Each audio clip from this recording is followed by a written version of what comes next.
রান্নাবান্না প্রতিদিন চ্যানেলে আপনাদের স্বাগতম। আজ রান্না করব গ্লাস কাপ মাছ।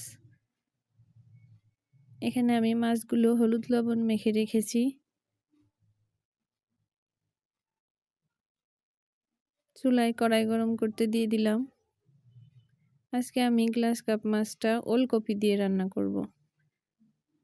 তার জন্য ওলকপিগুলো কেটে রেখেছি। প্রথমে আমি মাছগুলোকে সুন্দর করে ভেজে নেব।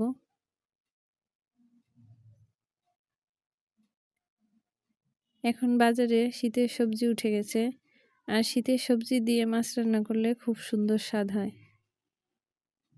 মাছগুলোকে উল্টে পাল্টে সুন্দর করে ভেজে নিচ্ছি।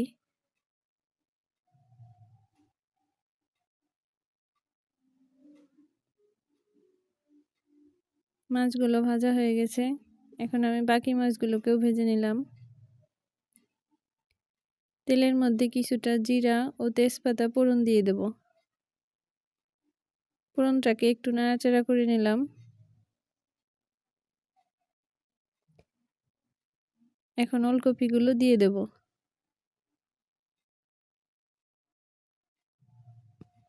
ওলকপিটাকে সুন্দর করে কষিয়ে নেব।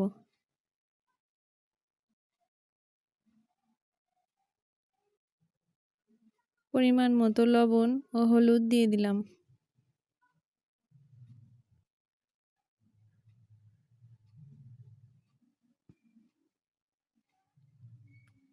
হলুদ লবণ দিয়ে ওলকপিটাকে অনেক সময় ধরে কষিয়ে নেব।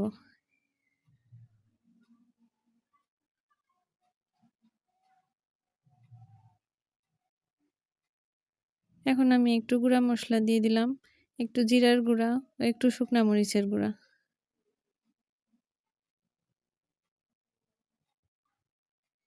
মশলাটা দিয়ে ওলকপিটাকে সুন্দর করে কষিয়ে নিচ্ছি।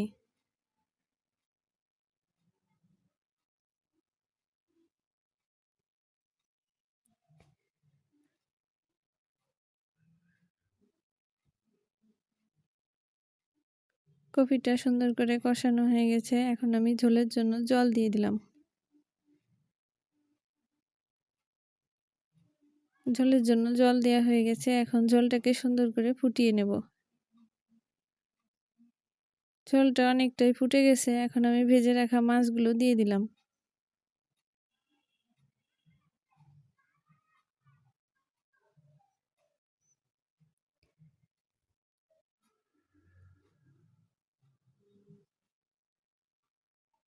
ঝোলটা অনেকটাই ফুটে উঠেছে।